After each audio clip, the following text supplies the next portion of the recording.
vai o nosso cobrimento de honra. Então eu fiz um comentário.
Já posso começar? Já posso?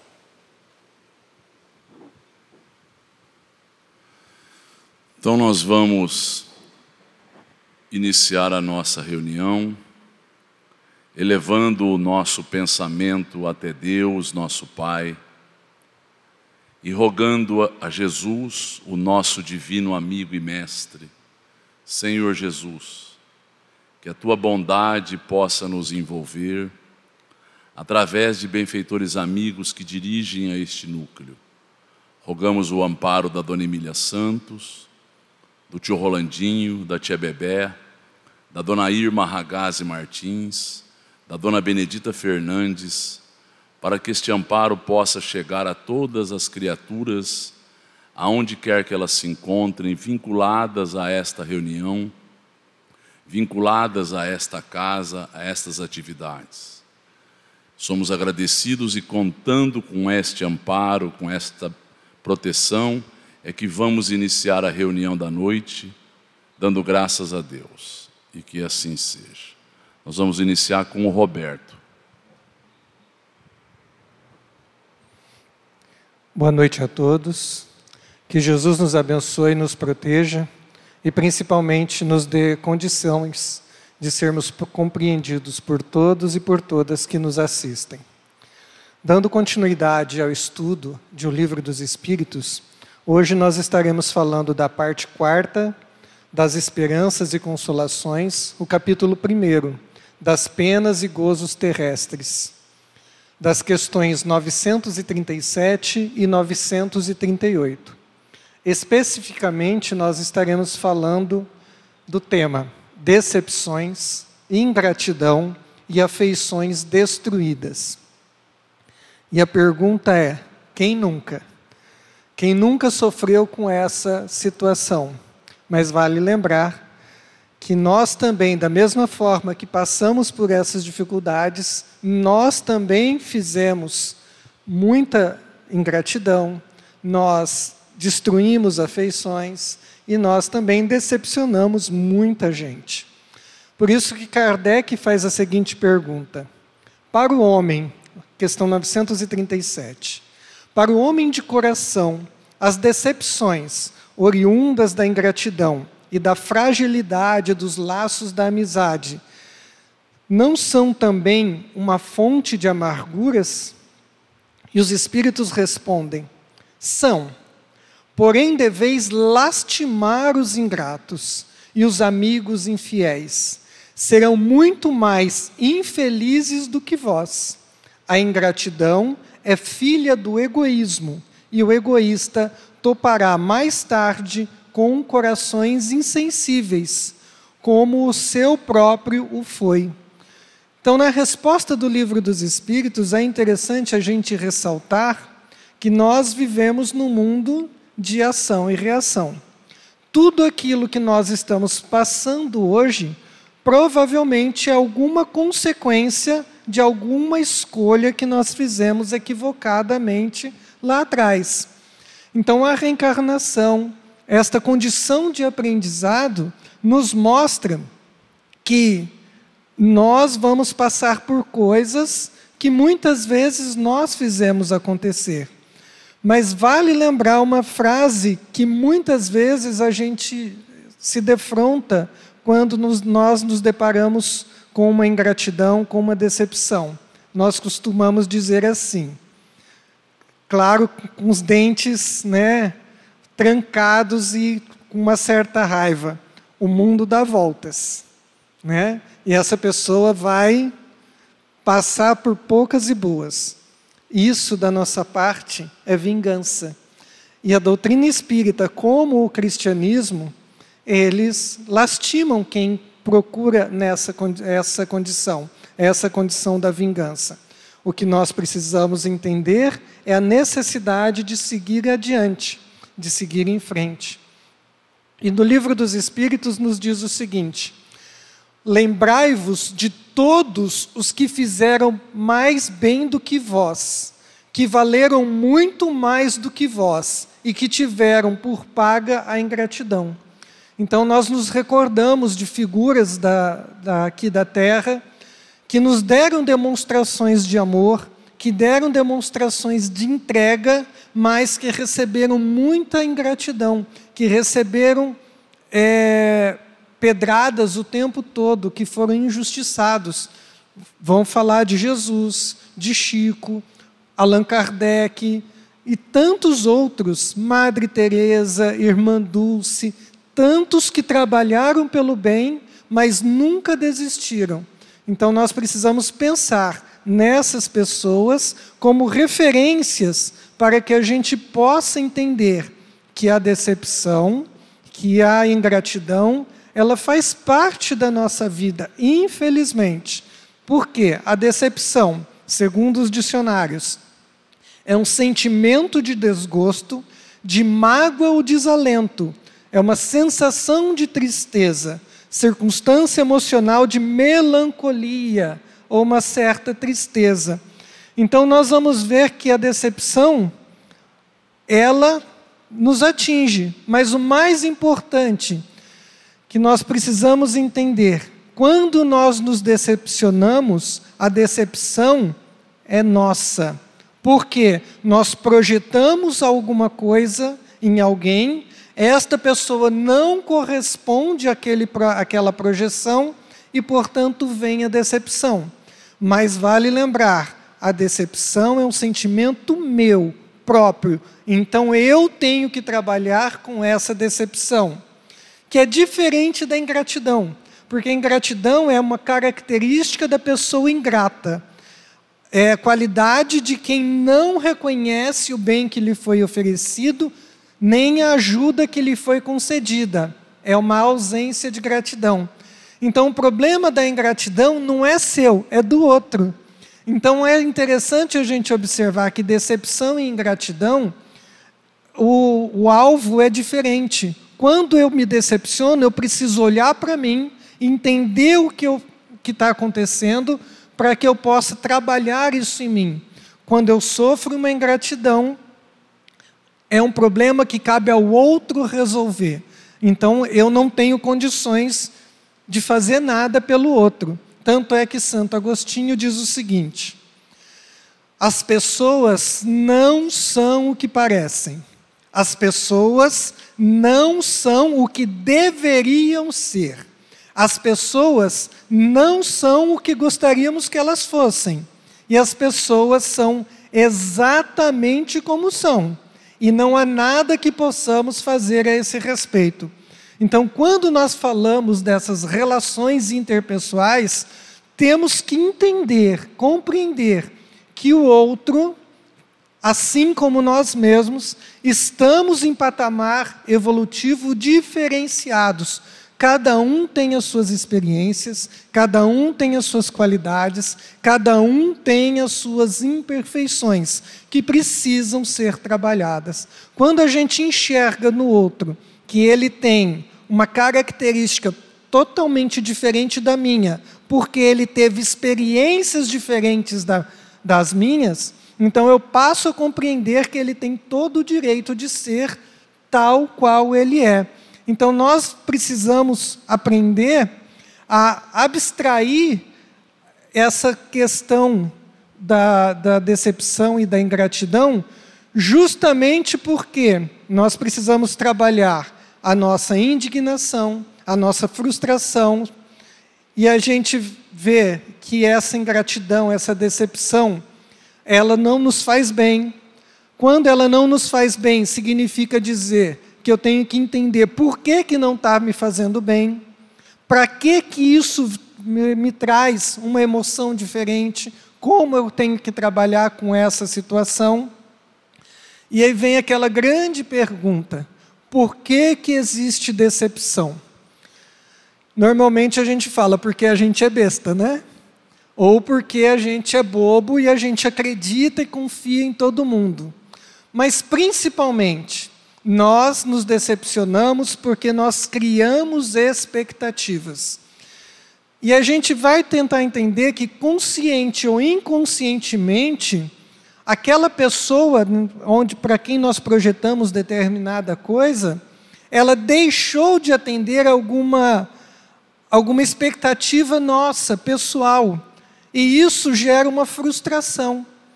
Então, nós projetamos algo em alguém e esse alguém não correspondeu àquilo que nós queríamos que ele correspondesse. Então, a gente sabe que a decepção, a ingratidão, elas causam muito mal dentro da gente. Males, inclusive, que podem se tornar irreversíveis. Porque muitas vezes nós temos uma consideração, uma afeição por determinada pessoa, só que a recíproca não é verdadeira. E aí a gente começa a rever as questões de amizade, as questões de confiança.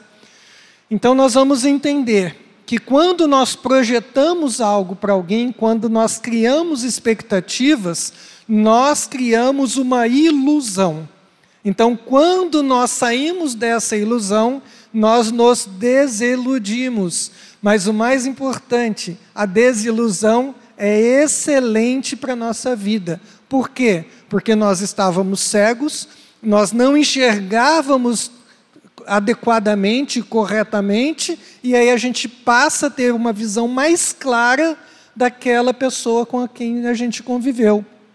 Segundo a psicologia, eles dizem o seguinte: a decepção, segundo a psicologia científica, refere-se tecnicamente ao ato, grande ou pequeno, cruel ou generoso, casual ou premeditado, de termos sido levados a acreditar em algo que não é verdadeiro. Então, nós acreditamos em alguma coisa, mas essa coisa não é verdadeira. Criamos pequenas mentiras e nós geramos aquilo que nós podemos chamar de auto-engano. Por que nós nos auto-enganamos? Porque queremos pertencer ao grupo, queremos fazer parte de uma comunidade. Então, aí a gente vai passar por uma situação bastante curiosa. A psicologia, ela diz que existe algo chamado interpretação da realidade, aonde nós lidamos com o mundo à nossa volta. E é interessante a gente falar disso, dessa função adaptativa, porque eles nos dão um exemplo bem interessante. Imagine você vai sair de casa para o trabalho. Quando você vai sair de casa, você já pensa no seu trajeto. Eu vou pela rua tal, vou passar em tais lugares. Hoje eu não quero passar em nenhum semáforo, vou por tal caminho.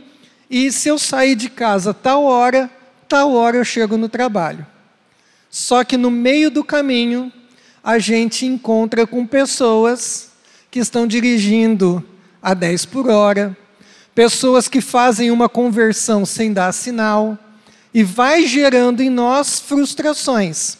E quando nós lidamos com essa frustração, com essa decepção, porque nós projetamos um caminho, projetamos uma coisa, e não acontece da forma que nós projetamos. E aí advém uma coisa bem interessante. Essa sensação, ela é biológica, é dor, nós sentimos dor. Então, a decepção, porque nós não atingimos aquele objetivo, nos causa dor, nos causa desconforto. Então, nas nossas relações com os outros, nós criamos alguém, uma imagem que não existe, nós criamos uma pessoa que não existe, E aí nós começamos a usar aquela desculpinha. Por que a pessoa, por que fulano ou cicrano mudou tanto? Na verdade, a pessoa não mudou. Ela sempre foi daquele jeito. É nós que projetamos algo para essa pessoa e que ela não correspondeu.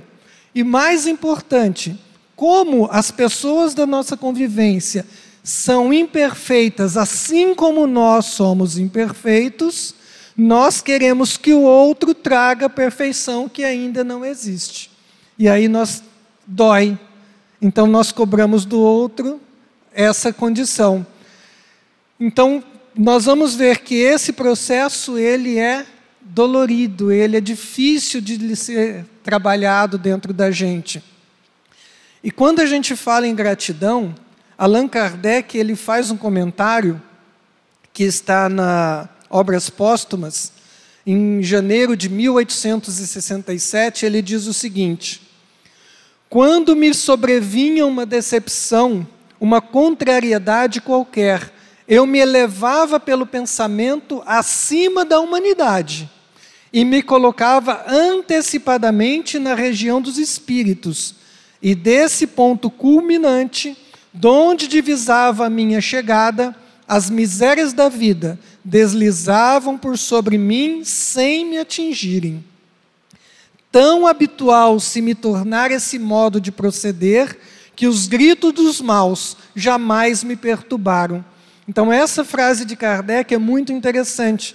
Quando você tem um objetivo de ter a sua evolução espiritual, tudo aquilo que te traz decepção, frustração, ingratidão, você releva, porque o teu objetivo está ali adiante. Então, a gente precisa entender que a ingratidão é uma prova para a nossa persistência em fazer o bem. Isso é importante, é fundamental para que a gente entenda.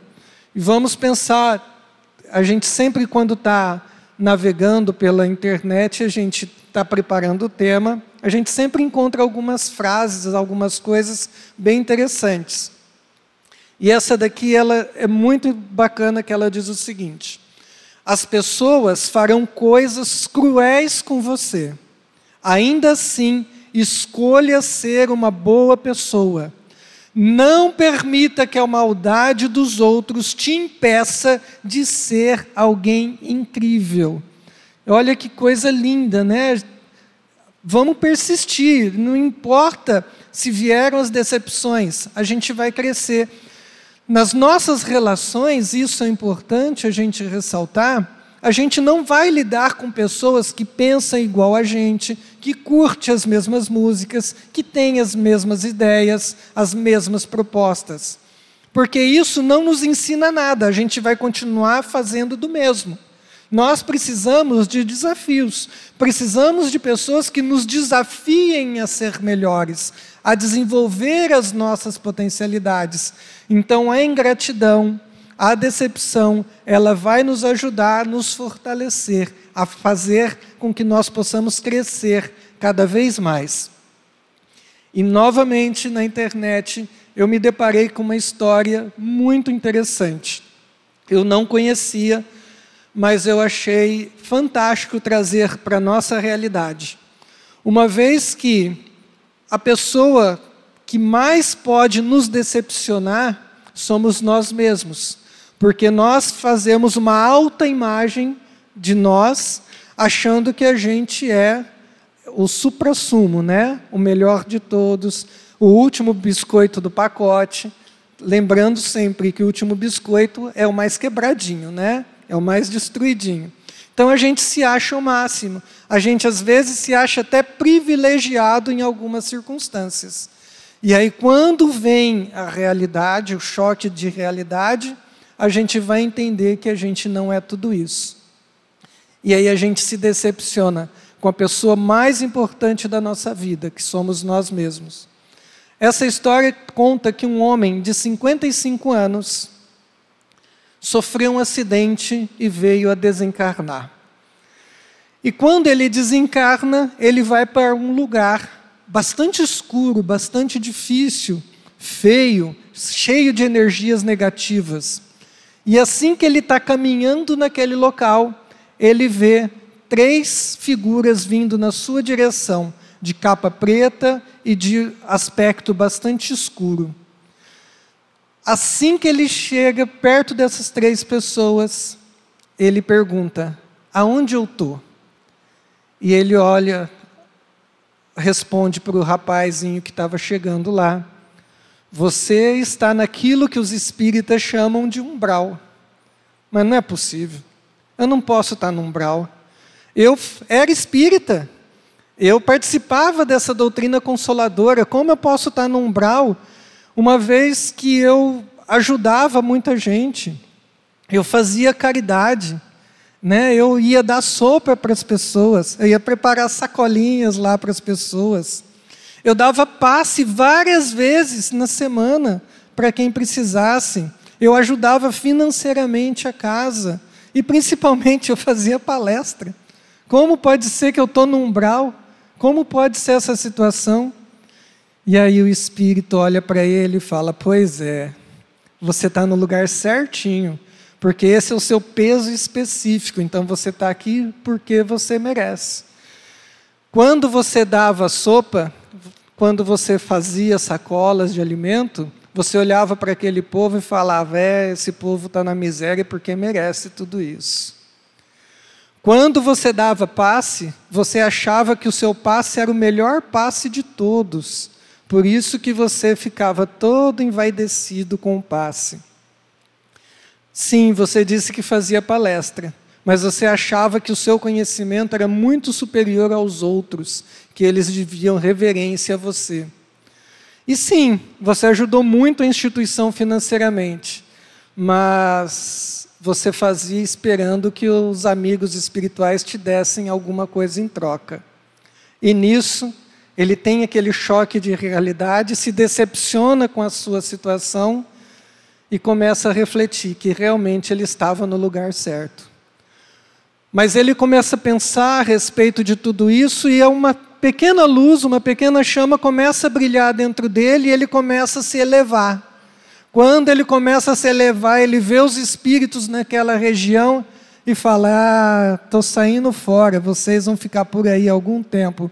Nisso, ele cai novamente. E a queda é muito maior. E quando ele cai, ele fala: realmente, o que vocês disseram é verdade. Eu preciso estar aqui, porque eu sou muito arrogante. E por ser espírita, mais ainda, porque eu achava que a minha religião era melhor que todas as outras. E nisso ele começa a refletir, começa a trabalhar por ali onde ele está. Em pouco tempo depois, ele se liberta daquele umbral e ele é deslocado para outro lugar. E para surpresa dele, aquele espírito que estava vestido de negro, tirou a capa que ele estava usando e apareceu. Na verdade, era o mentor espiritual dele, que estava ali o ajudando naquele momento. Então, que a gente possa refletir, as nossas decepções, elas nos ajudarão a reconhecer quem de fato nós somos. Muita paz e que Deus abençoe a todos.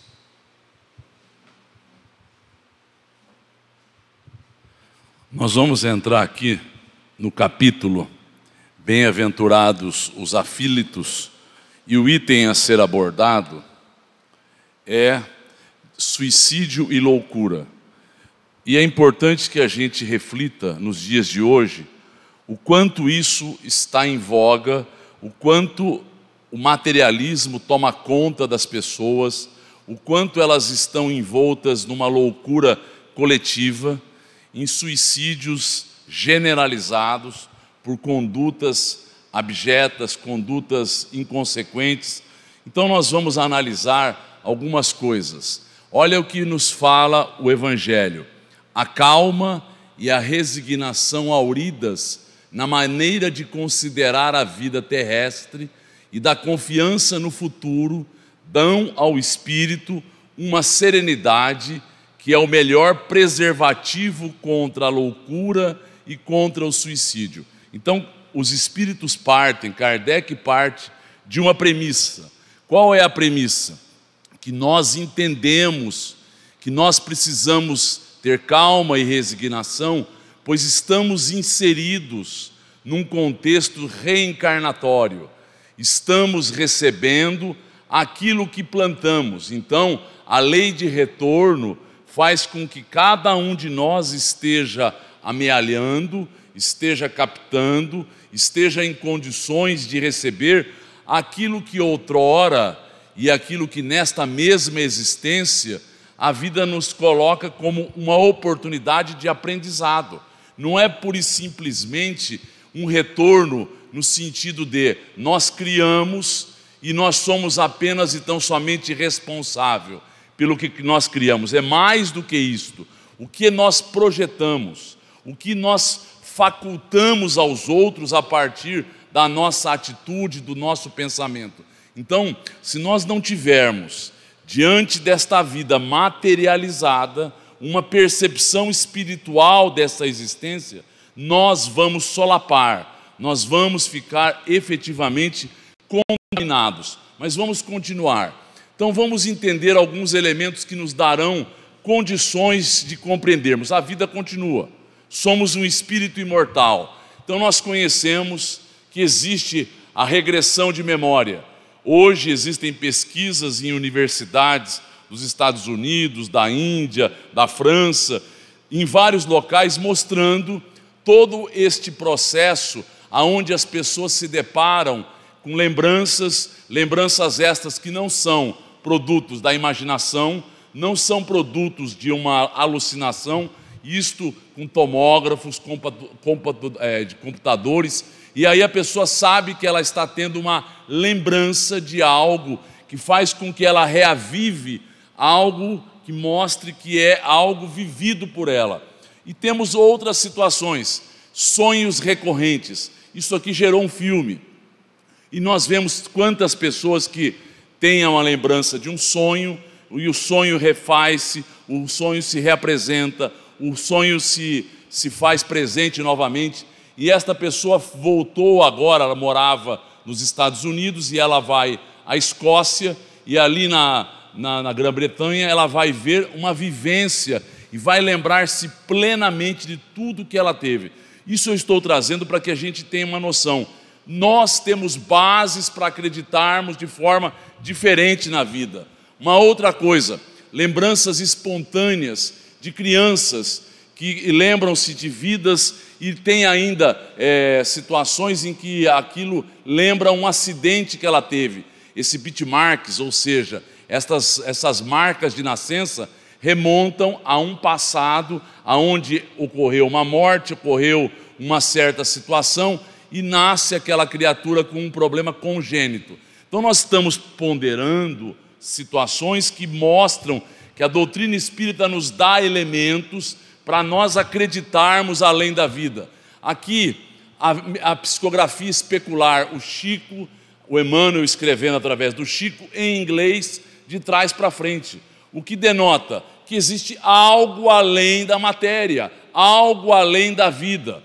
Outra coisa, o espírito se materializou e foi moldado em parafina, numa temperatura altíssima, e ainda, quando nós tiramos o molde, se não desmaterializa, quebra-se o molde, deixando a impressão digital. Então a doutrina espírita nos dá elementos para que nós entendamos a vida de forma serena. Somos um espírito imortal, temos uma razão para acreditarmos diferente e entendermos que existem consequências. A vida após a morte faz com que nós nos localizemos ou em colônias, mesmo em colônias, em estados aturdidos, em estados desesperadores, em estados aflitos. Por quê? Porque a pessoa, mesmo sendo uma pessoa de atitudes, ou seja, uma pessoa que não fez o mal, ela não tinha aquela fidelidade, não tinha aquela confiança, não tinha aquela ação no bem efetiva. Mas já estar numa colônia significa estar amparado pelas atitudes que a criatura teve. Então, é essa noção que nós temos que compreender. Ou irmos a locais inferiores e a pessoa fica revoltada, e a pessoa não se resigna à sua situação, quer agora afrontar leis, quer afrontar possibilidades que são dadas por benfeitores para ajudá-las. Então, isto mostra que a doutrina espírita tem um refrigério, tem uma explicação, tem uma norma para que a gente compreenda a vida de uma maneira diferente. Mas entremos agora basicamente naquilo que André Luiz, no livro No Mundo Maior, nos coloca. Desde o ano de 1946, já era uma preocupação da espiritualidade superior. Havia acabado a Segunda Grande Guerra, e olha o que ele fala: os filhos da terra abeiram-se de novo abismo e não percebem este monstro, isto é, alienação mental. Este monstro, esse fosso é alienação mental. Por quê? Porque o mundo estava agora envolvido, ou iria se envolver plenamente com o materialismo, o consumismo. Viriam a partir daí a busca por uma estética, viria agora as possibilidades de nós diminuirmos as distâncias, viria agora o conforto. Então, isto teria uma consequência muito clara se o homem não desenvolvesse o lado afetivo. A civilização puramente científica é um Saturno devorador, defrontada com acelerado crescimento mental. Então o homem iria ficar deslumbrado com as coisas exteriores. Já o era. O desenvolvimento científico ampliou e fez com que o homem ficasse agora com um crescimento mental exagerado. No entanto, a contraparte afetiva não foi desenvolvida. E o homem, portanto, passou a ter problemas. O progresso material atordoa a alma do homem desatento. Isso aqui é importante que a gente compreenda. No plano espiritual, eles recebem aquelas pessoas espiritualistas, aquelas pessoas devotadas ao bem. E qual é o objetivo?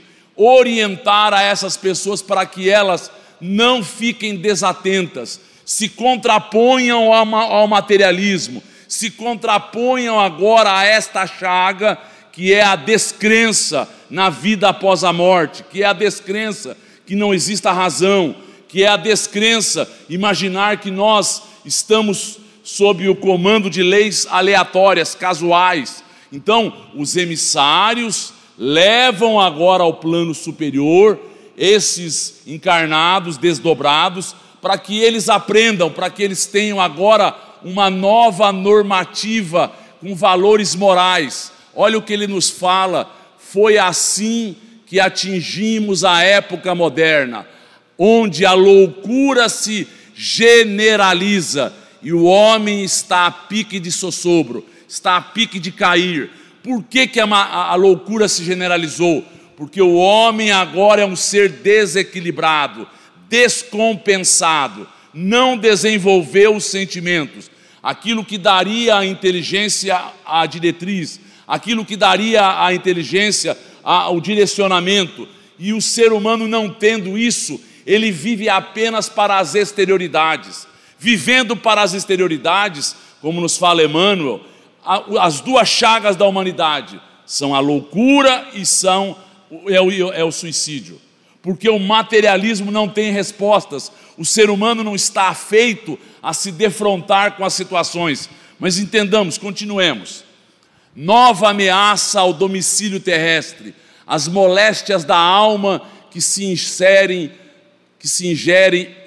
sutis. Então nós vemos o pânico, nós vemos a depressão, nós vemos agora medos, vemos o toque, nós vemos a fibromialgia. São manifestações da alma, a depressão, no caso física, a fibromialgia, se manifestando porque o ser humano se depara com situações em que ele não está emocionalmente, afetivamente gabaritado a se defrontar com os senões da vida, com as situações que não são sempre favoráveis.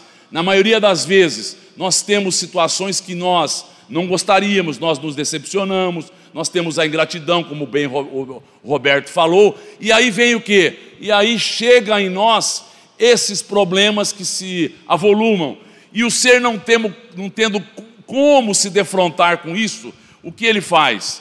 Muitas vezes ele vai deixando ao largo, deixando a vida levá-lo. O irmão caído é a nossa carga preciosa. Olha o que nos fala Eusébio, olha o que nos fala um Calderaro no livro No Mundo Maior. A dificuldade é o nosso incentivo santo. A dor é a nossa escola purificadora. Então lembremos-nos, por que o irmão caído é a nossa carga preciosa? Porque nós temos que sair do nosso egoísmo, nós temos que sair de nós mesmos, nós temos que olhar e divisar que existem problemas junto ao nosso irmão, que eu posso colaborar, que eu posso minorar, que eu posso atenuar. A dificuldade é o nosso incentivo santo, porque a gente tem que entender, somos espíritos falidos do ontem, somos espíritos endividados, portanto, esta dificuldade é para que nós, ao mesmo tempo que reparemos o erro, possamos crescer, e ao mesmo tempo a dor vai nos purificar, porque nós queríamos viver dentro de uma situação de facilidades, nós queríamos viver, ou gostaríamos de viver, segundo padrões exteriores de conforto, mas não é isso que dará paz à nossa consciência, ao nosso ser, diante do mundo periclitante, alucinado por ambições rasteiras, pelo ódio e pela miséria. Harmonizemo-nos em Jesus. Nós não podemos passar ao largo de uma situação dessa, que não mexe com a nossa sensibilidade. A gente acha que é normal, a gente está afeito às nossas ambições, a gente tem respostas e acha que pura e simplesmente aquilo não é nosso dever, não é nossa obrigação, não é nosso compromisso. Nós estamos envoltos pela indiferença, pelo ódio, e a gente vive em um clima que não percebemos. O materialismo adoeceu a nossa alma, estamos alienados mentalmente. Então, não é pura e simplesmente a nível físico, moralmente, espiritualmente, afetivamente, estamos doentes. E olha agora como é que nós vamos analisar o suicídio.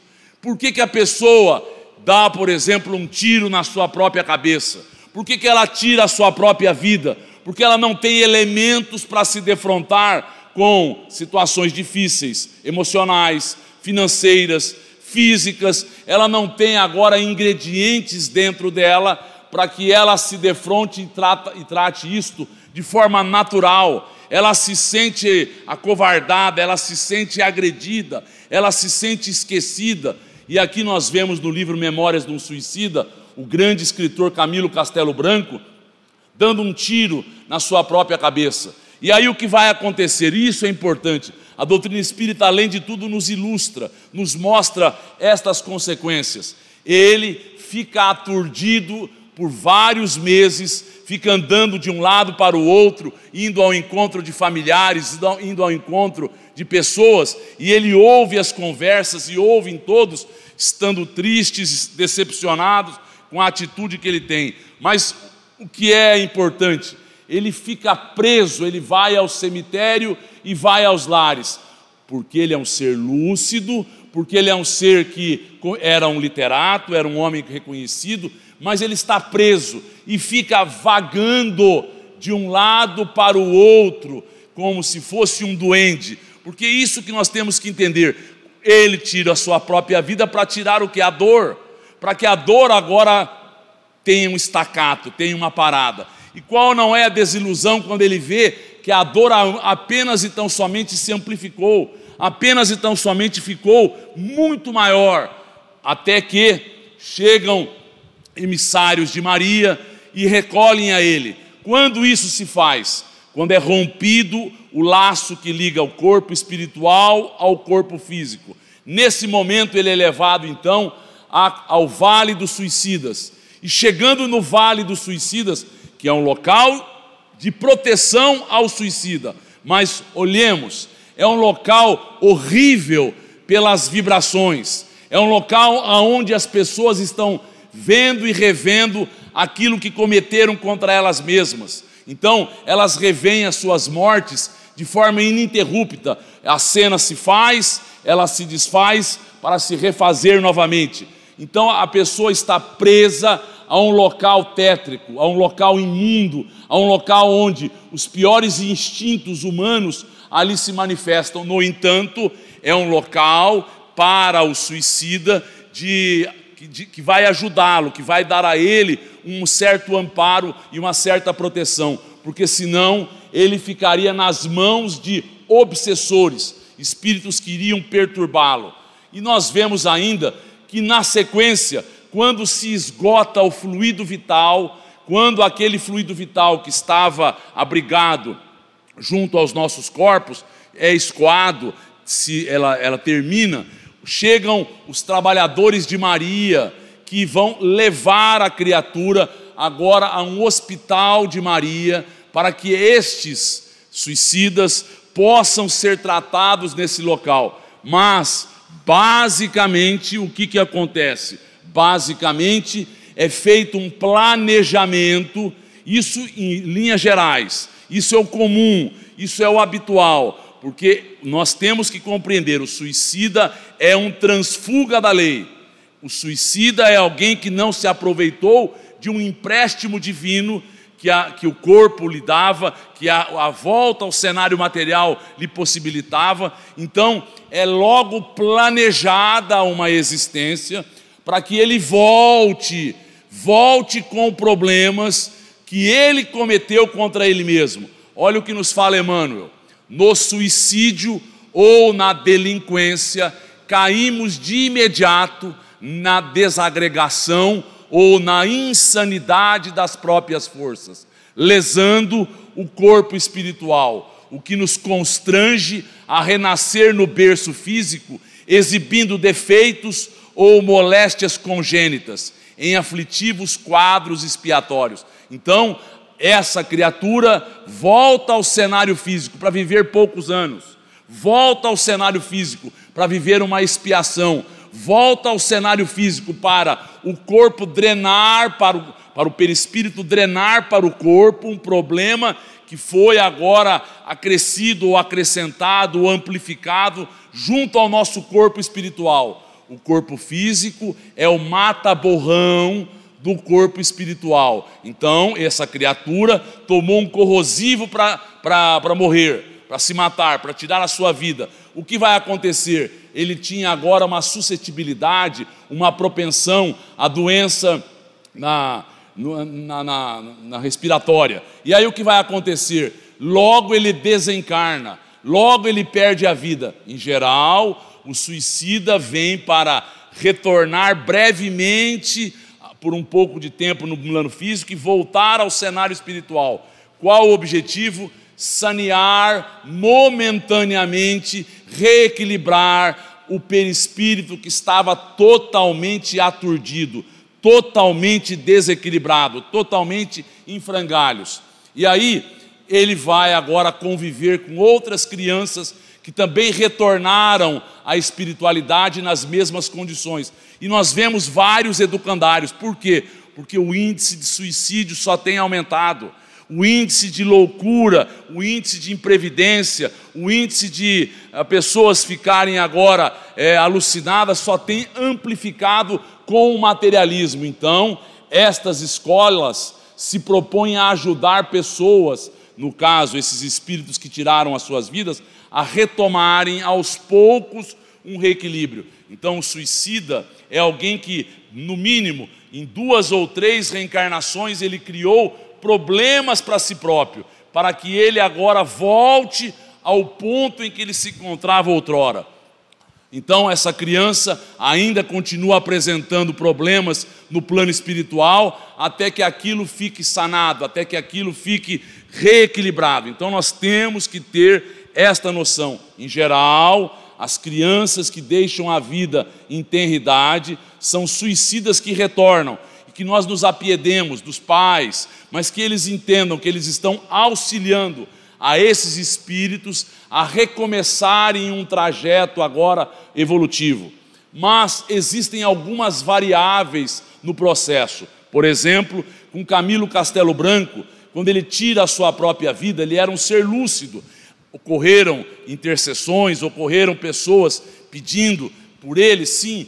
E aí o que acontece? Ele é tratado no plano espiritual, aquela lesão que ele havia se promovido, de alguma forma é feita uma cirurgia, é equacionado momentaneamente, para que ele possa, a partir daí, entender a sua existência, para que ele volte com um trabalho na área espiritual. Em geral, o suicida volta e desencarna em tenridade, mas existem outros que se comprometem com o aprendizado e vão ajudar a muitos. No caso dele, ele foi rever o que havia levado a ele a ter a cegueira, e a cegueira fez com que ele desse um tiro na sua cabeça. Então ele foi ver, primeiro, que na época do Cristo, ele havia perseguido aos cristãos, havia hostilizado, havia humilhado, havia cuspido em Maria, nos apóstolos, e viu também que na Idade Média ele tentou entrar para a igreja. Tentou entrar para a igreja porque ele tinha uma namorada, e essa namorada agora está prestes a se casar com ele. Mas um primo dele vem, e o primo dele agora se envolve com ela. Ele não soube distanciar-se, ele não soube respeitar esse sentimento. E o que ele faz? Ele denuncia o rapaz ao Tribunal do Santo Ofício, à Inquisição, cegando o rapaz, agredindo ao rapaz. Então isto fez com que este drama de consciência gerado por ele promovesse uma existência onde ele viria, no final da sua existência, tendo a cegueira, usando contra ele, porque ele era um homem vaidoso, orgulhoso dos seus conhecimentos. No entanto, isso daria a ele condições para que ele reparasse. Ele não soube levar adiante e tirou a sua própria vida. Então são variáveis que nós precisamos entender no plano espiritual. Portanto, agora fazem o quê? Fazem o delineamento. O que é melhor? O que vai ser feito com aquela criatura? Como ela vai retornar? Então, para que nós entendamos um caso pequeno, Mário Sobral era um rapaz também intelectual de Portugal, e Mário Sobral tinha a sua mãe, tinha a sua família, a sua esposa, com seus filhos, e ele tinha uma amante. O que ele faz? Ele começa a se envolver com esta amante, quando ele percebe que a amante está traindo a ele, e aí ele não suporta a situação. Ele vai e leva ela a um esquartejamento, ele leva ela a uma morte humilhante e dá um tiro na sua própria cabeça. Quero voltar, dizia ele, defrontar-me dos ultrajes por mim levados a efeito contra a minha mãe, porque ele viu no plano espiritual os malefícios que ele havia promovido com a família dele, a quem cobri de desgosto, a minha esposa, a quem atraiçoei e abandonei, e a Eulina, que era a amante que ele estrangulou. Quero sofrer, destituído das mãos. Então, ele, após aprender no plano espiritual, buscou aquilo que ele achou melhor, porque ele era um ser lúcido, que vinha com um trabalho, que vinha com uma atividade. Então nós vemos que este espírito, então, o que faz? Volta em qual cenário?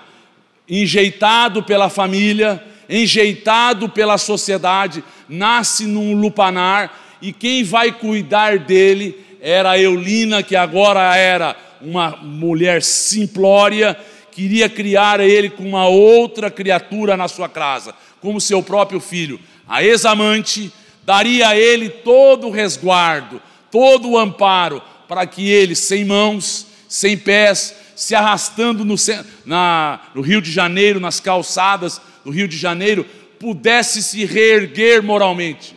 Então que nós entendamos, o suicídio é uma chaga da humanidade, a loucura, ambos são chagas do materialismo, que nós temos que nos colocar contrário a isto, mostrando que existe vida, que existe lógica, que existe razão na nossa existência. Portanto, deixemos não deixemos que isto adentre aos nossos lares. Sejamos responsáveis e façamos o melhor. E que Deus possa amparar a cada um de nós, possibilitando o entendimento que somos espíritos e não corpos. E que Deus nos ampare.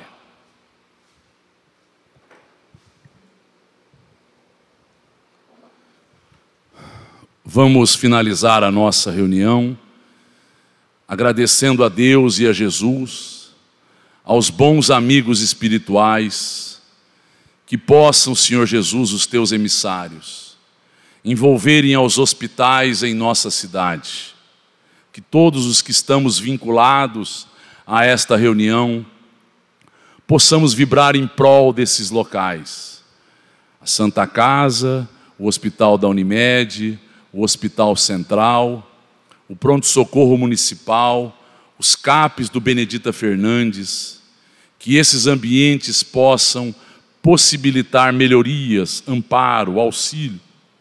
Pedimos pelos médicos e enfermeiros para que sejam intuídos e inspirados às melhores resoluções, para que o clima de pânico não adentre, para que o clima de medo não envolva as pessoas. Estamos todos envolvidos em leis de causa e de efeito.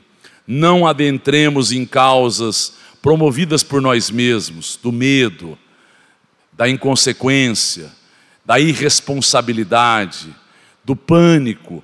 Adentremos num clima de calma e de harmonia e de serenidade.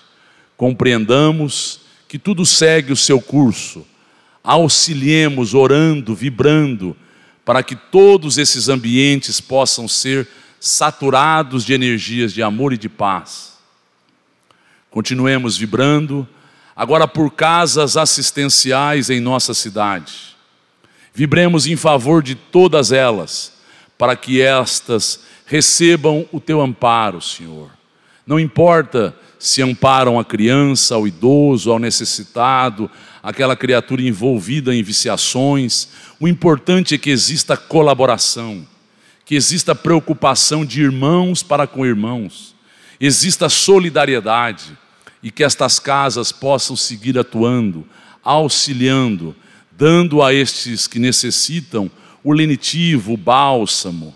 Que todas estas casas, mas em especial os assistidos, possam receber a tua proteção. Pedimos pelos voluntários, pelos trabalhadores, pelos dirigentes, mas por estas casas como um todo, para que elas beneficiem a estes que carecem com maior intensidade. Continuemos vibrando, agora pelo núcleo de ressocialização e pela Fundação Casa. Que esses locais possam receber, Mestre, a tua proteção, o teu amparo. Que esses ambientes possam possibilitar melhorias, reflexões, para que esses irmãos que aí estão se aproveitem das terapias que são possibilitadas a cada um deles. Que exista nesses ambientes condições dessas mudanças. Continuemos vibrando, agora vamos vibrar por pessoas que nos deixam nomes. Vamos vibrar por pessoas que estão sintonizadas conosco. Vamos vibrar pelos nossos próprios lares, pedindo e orando para que todos estes ambientes, Mestre, sejam saturados de energias de amor, sejam saturados de energias que possibilitem o reequilíbrio junto a cada um de nós. Que nós acreditemos no poder da oração, no poder da boa convivência, que nós possamos eleger a busca pela harmonia como algo a ser estabelecido na nossa convivência como norma. Que nós lembremos-nos a cada instante, o ser humano precisa se relacionar, e se relacionar de uma forma tranquila, serena, em paz. E como fazermos isto no lar se nós não oramos, se nós não olhamos o outro de forma profunda, se nós não somos capazes de respeitarmos pontos de vistas diferentes, se nós não somos capazes de entender ao outro com as as suas avaliações peculiares. É necessário esta busca pela harmonia. Por isso rogamos, Senhor, que todos estes ambientes possam ser envolvidos em vibrações de amor. Confiemos neste amparo, confiemos nesta proteção, busquemos esta mudança de paradigma com a nossa conduta mental elevada. Oremos mais, façamos mais reflexões a nosso respeito e a respeito da vida de forma mais profunda, de forma mais a adentrarmos em valores que darão a nós não apenas respostas, mas um certo equilíbrio e uma certa paz. Agora é importante que voltemos ao local onde estamos, nesta reunião, e vibremos em favor destes irmãos que já deixaram a realidade física e estão sendo convidados a seguirem a hospitais da espiritualidade. Vocês estão sendo levados a locais para que se restabeleçam, para que se recomecem as suas próprias vidas e depois irão rever familiares, irão rever amigos, irão entender o mecanismo muito correto, muito preciso que a vida possibilita a cada um de nós. Nada é ao acaso. Partam todos em nome de Deus e em nome de Jesus. Sigam com estes emissários. Enquanto os irmãos nossos são encaminhados, são levados por benfeitores, sintamos o amparo que se faz. E mais do que o amparo, sintamos agora a possibilidade de nós manifestarmos a nossa fé, a nossa confiança e a nossa certeza. Estamos sob o comando do nosso Pai. Jesus é o nosso grande direcionador e nós precisamos demonstrar a fé que temos, a confiança, para que a calma e para que a serenidade sejam companhias constantes da nossa vida. E assim, gratos, confiantes, finalizamos a nossa reunião e prece, dando graças a Deus. E que assim seja.